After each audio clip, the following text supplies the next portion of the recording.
से आए हो? चिश्तिया शरीफ से। किधर से? चिश्तिया शरीफ। जश्न आज़ादी मनाने आए हैं? नहीं, इधर पढ़ने के लिए आया हूँ। पढ़ने के लिए। कौन सी क्लास में पढ़ते हो? इमामत कोर्स कर रहा हूँ। अच्छा, मुझे ये बताएं, पाकिस्तान कब आज़ाद हुआ? 1947, 14 अगस्त 1947। और पाकिस्तान आज़ाद करने का मकसद क्या था? पाकिस्तान आज़ाद करने का मकसद ये था कि मुसलमान आज़ादी की ज़िंदगी गुजारें और उनको इसमें काम करने का हक़ हासिल हो कि वो इसमें इस तरह ज़िंदगी गुजार सके कि उनसे कोई पूछने वाला ना हो। क्या सुनाना चाहेंगे हमें आप इस खुशी के मौके पे? नात सुनाऊँ? जी जी, सुनाएं।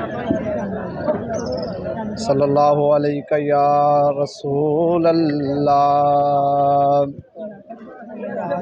लजपाल नबी मेरे,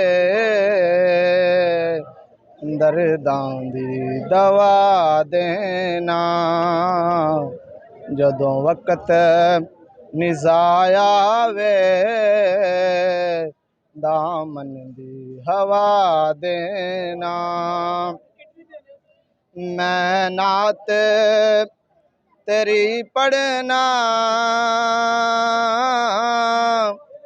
मैं जिक्र तेरा करना, सैयद या रसूल अल्लाह। मैं नात तेरी पढ़ना, मैं जिक्र तेरा करना, इस जिक्र दी बरकत नाल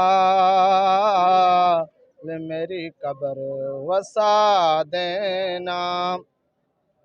आखिरी बात ये कहना चाहता हूँ कि जिस दिन मुसलमान इस जगह को बतौर तकरीब, बतौर इज्तिमा, यानी आप ये लगा लें कि आप ये ठट्ठा मजाक छोड़कर मस्जिद में आ जाएंगे इस नियत से कि नमाज़ पढ़ने जा रहे हैं, उस दिन इस्लाम का उरूज पूरी दुनिया में होगा और इंशाअल्लाह अज़्ज़ व जल यान करीब होगा और वो तहरीक लब्बैक पाकिस्तान की मदद से होगा। लब्बैक लब्बैक या रसूल अल्लाह, लब्बैक। अस्सलाम वालेकुम। Thank you.